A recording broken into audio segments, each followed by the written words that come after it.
পরপর 4 দিনে প্রায় 34 ঘন্টা সিআইডি দফতরে কাটালেন অভিষেক বন্দ্যোপাধ্যায়ের আপ্তসহায়ক সুমিত রায়। শনি ও রবিবার শালবনীতে জমি দুর্নীতি মামলায় ম্যারাথন জিজ্ঞাসাবাদের মুখোমুখি হয়েছিলেন। এরপর সোমবার ডেবরায় চাকরি প্রতারণা মামলায় সিআইডির কাছে হাজিরা দিয়েছিলেন সুমিত রায়। আর মঙ্গলবার আরও একবার শালবনীতে জমি দুর্নীতি মামলায় সুমিত রায়কে 8 ঘন্টা জিজ্ঞাসাবাদ করল সিআইডি। বুধবার সকাল 10টায় ফের এই মামলায় তলব করা হলো তাকে।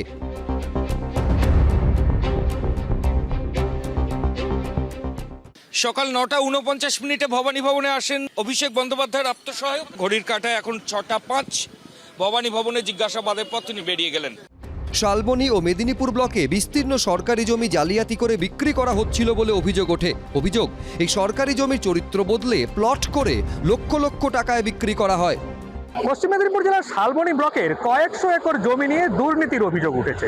আমার ঠিক ডান দিকে যেই সমস্ত জমিগুলো দেখতে পাওয়া যাচ্ছে, যেগুলো প্রাচীর দিয়ে ঘেরা রয়েছে, এগুলো এককালে সরকারি জমি ছিল বলে দাবি এলাকাবাসীদের। আর এই সমস্ত জমি হেরাফেরি করে অন্যের নামে বিক্রি করে দেওয়া হয় বলে অভিযোগ এলাকাবাসীদের। ফরেস্টার আছে, জঙ্গল আছে, জঙ্গলের মধ্যেও পাঁচিল রয়ে গেছে, পাঁচিল দিয়ে দিয়েছে।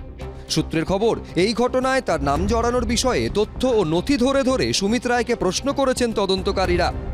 সরকারি জমি বিক্রি করে সরকারি জমিকে একেবারে প্রাইভেট ল্যান্ডে বিক্রি করা হয়েছিল। কিছু হয়নি, কোনো ভিত্তিহীন, বা সেটুকু আমি বলতে পারি।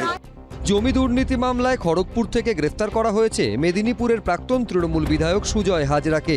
তাকে জেরা করেই উঠে আসে সুমিত রায়ের নাম।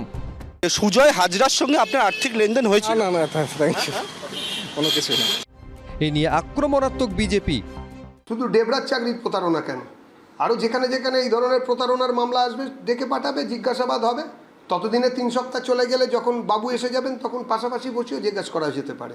অসুবিধার কি আছে? যদি সেরকম পরিস্থিতি হয় হবে। যাতায়াতের রাস্তায় পড়েছে গেছেন,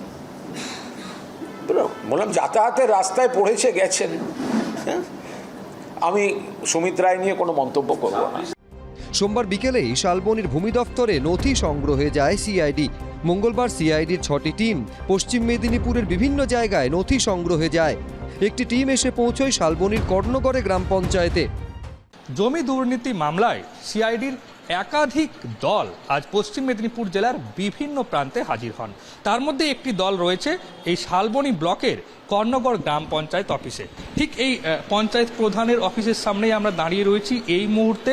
প্রধানের সাথে কথা বলছেন সিআইডির প্রতিনিধিরা, এবং শুধুমাত্র প্রধান নয়, যে সমস্ত পঞ্চায়েত কর্মী রয়েছে তাদের সাথেও কথা বলেছেন এই সিআইডির প্রতিনিধিরা।